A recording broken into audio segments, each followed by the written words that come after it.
Hey everybody, I want to talk to you today about the real reason you're probably procrastinating.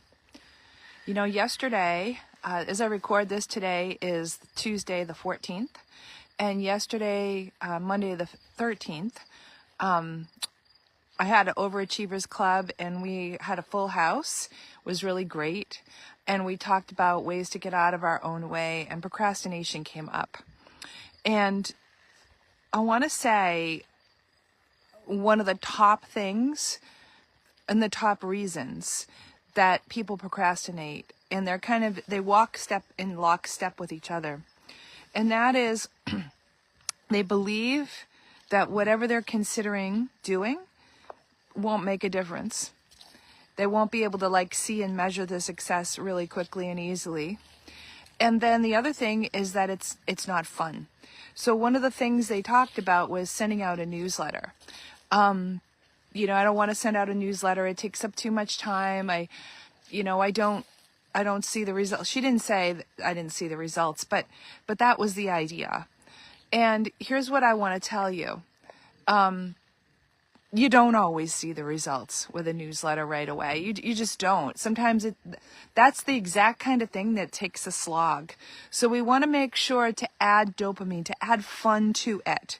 So that's one of the reasons that when I do my newsletters, I include these awesome videos, and tips and things that light me up. So I'm going to change my camera angle, and I'm going to talk to you about a real live thing that I very recently have done and what it means in terms of procrastination. Ready? Here we go. So as you can see, I'm taking very small steps, right? And usually the biggest issue with people that I help is that they believe that the steps are not going to be big enough or impactful enough. So why should they bother? And they may not really realize that that's what they're saying, but that's what they think they're saying. Now, let me say that as we're walking around this circle, it did not start out as a circle.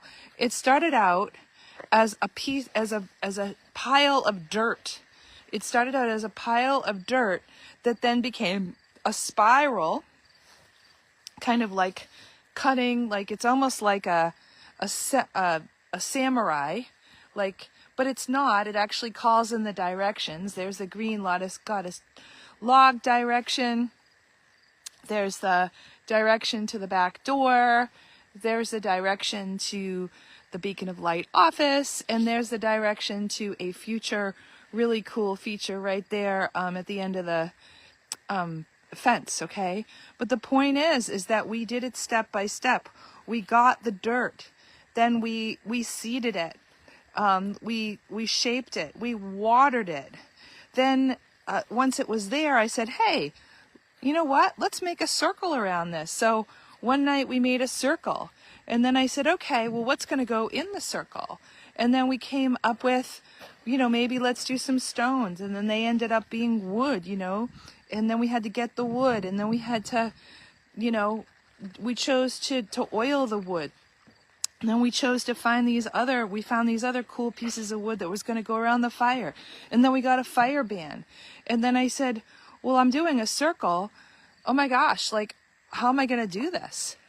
And what happened was step by step by step, things came into fruition. And this was several months ago. I came up with the idea of doing a spiral in the backyard of my home, which is right now the only location of the Beacon of Light Center. I came up with that in March, and I knew I wanted to do it on my birthday, which is October 4th. And I did. And we did.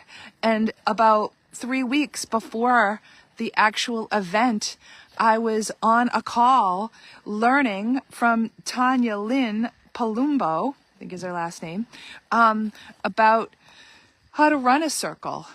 And then I just found out she and her husband are building a goddess temple, and I'm now going to be part of that, where I can now do retreats at a goddess temple in Costa Rica. And so the circle is creating these amazing opportunities. Now I'm going to get to be in community with who knows what kind of people from, all over the world, the other investors in the Goddess Temple. So I never would have pictured that on Juneteenth when my man Michael from the Beacon of Light Center brought a pile of dirt to the backyard. I never thought we'd be helping building a goddess temple in Costa Rica. So, whatever small steps you want to take, dream big, one shovel of dirt at a time. You can do it. Please reach out to me no matter how crazy your idea might sound, no matter how afraid you are to take the next step, no matter how stuck you feel. I guarantee you, when you make it fun, when you think about what might occur, but you don't think too far ahead, I promise you, one step at a time, you will find your dream. You will learn what your dream really is, even if you don't really know. And I'm going to do one more picture of my steps. Just one little step at a time. One step at a time. A baby step, a small step. That's how you get over procrastination. Do something right now. Right after this video, do something small. Even if it's just a reply or a comment saying, I'm going to make my bed. Do it.